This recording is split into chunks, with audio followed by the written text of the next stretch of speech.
YouTube, how we doing, family? It's your boy, Yo. And this is another episode of Yo Hoops. We go through every NBA game every day. Today's Sunday, March 9th, and we have an 8-game NBA card. I'm going to walk you through every game, let you know which sides I like, and stick around because I'll let you know my highlighted play of the day.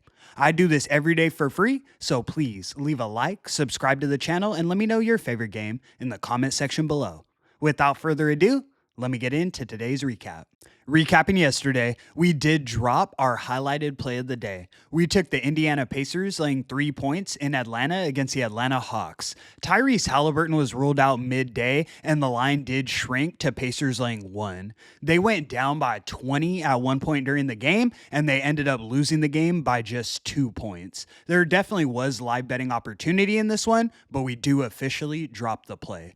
We're now 7-5 against the spread on highlighted plays in March, but let's get back in that win column today. Without further ado, let me get into today's games.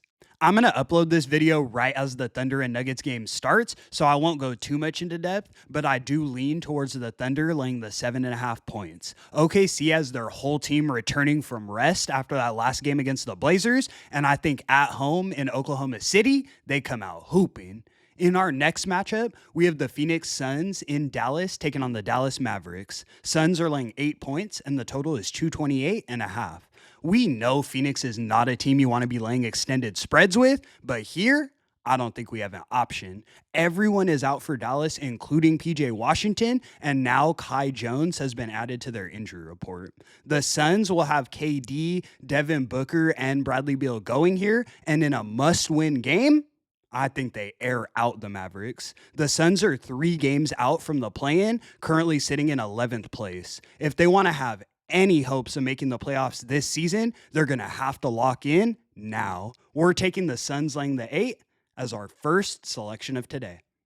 Let's move. In our next matchup, we have the Memphis Grizzlies in New Orleans taking on the New Orleans Pelicans. Grizzlies are laying 9 points, and the total is 238.5. The Grizzlies have been a team I've loved to back, especially at home this season. The thing is, they haven't looked the same without Jaren Jackson. He's the defensive anchor for this team, and they really haven't been able to stop anyone without him. They dropped 4 straight before barely covering against the banged-up Mavs in their last meeting. Looking at the injury report here, the Grizzlies will be without Jaren Jackson and Santi Aldama. Then Luke Kennard is questionable. This Pelicans team has been playing hard and competing recently. While they are on the second leg of a back-to-back after getting absolutely dismantled yesterday by the Rockets, I can't expect the Grizzlies to get this one done by double digits. It's a lean at best, but I do lean towards the Pelicans plus the 9 points as our next selection of today. Let's move. In our next matchup, we have the Utah Jazz in Philadelphia taking on the Philadelphia 76ers. Sixers are laying 6 points, and the total is 228.5. Uh-oh, the big bad Sixers laying points. Give me the Jazz. Utah is missing their entire starting lineup. Colin Sexton, John Collins, Lauri Markkanen, Walker Kessler, and Jordan Clarkson are all ruled out. But I'm not laying points with this Sixers team on anyone. We've seen the Jazz G League squad compete and cover spreads throughout the season, and I wouldn't be surprised at all to see them win this game outright. Without Tyrese Maxey, I have no hope for this Sixers team. We're taking the Jazz plus the 6 as our next selection of today. Let's move. In our next matchup, we have the Cleveland Cavaliers in Milwaukee taking on the Milwaukee Bucks. Cavs are laying 9.5 points, and the total is 238.5.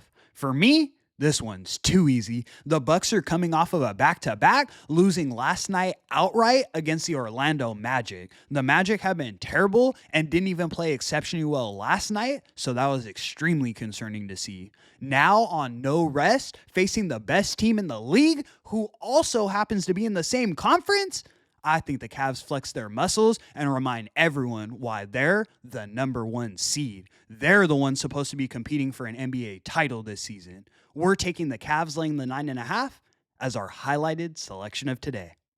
Let's move. In our next matchup, we have the San Antonio Spurs in Minnesota taking on the Minnesota Timberwolves. Wolves are laying 11 points, and the total is 232.5.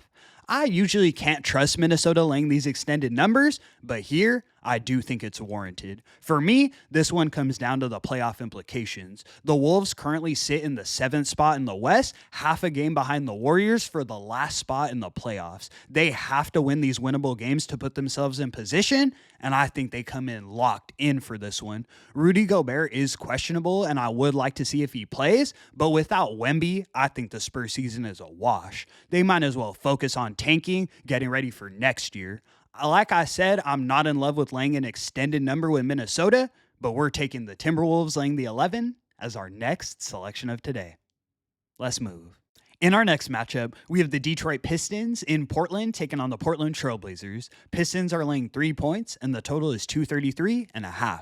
The Pistons come into this one on the second leg of a back-to-back, flying from Golden State to Portland here. They lost but got the cover last night against the Warriors. While no rest with travel isn't a great spot, the Blazers on the other side are still extremely banged up. Robert Williams III and DeAndre Ayton are still out, then Denny Advia is questionable. Of course, I would like to see if Denny plays, but regardless, I have to lean towards the Pistons. They're the younger team, so the rest factor shouldn't weigh on them much, and they just showed that they can compete with the Warriors for 48 minutes. This is a huge step down in competition, and I think the Pistons get this one done. We're taking the Pistons laying the 3 points as our next selection of today. Let's move. In our last and final matchup of the evening, we have the Sacramento Kings in LA taking on the LA Clippers. Clippers are laying 6 points, and the total is 218.5. Looking at the injury reports for this one, the Kings will be without Domantas Sabonis and Malik Monk, and the Clippers will be without Norman Powell. The Clippers are still the best home favorites in the league, now 15-5 against the spread. But like I've mentioned the last couple weeks, to me, their offense looks stale without Norman Powell. I was concerned here that Sabonis is still out, but when I look further, Jonas Valanciunas has been hooping for the Kings. I can't even say that Zubac is a better center. Then when you think about the backcourts, the Kings are in better form.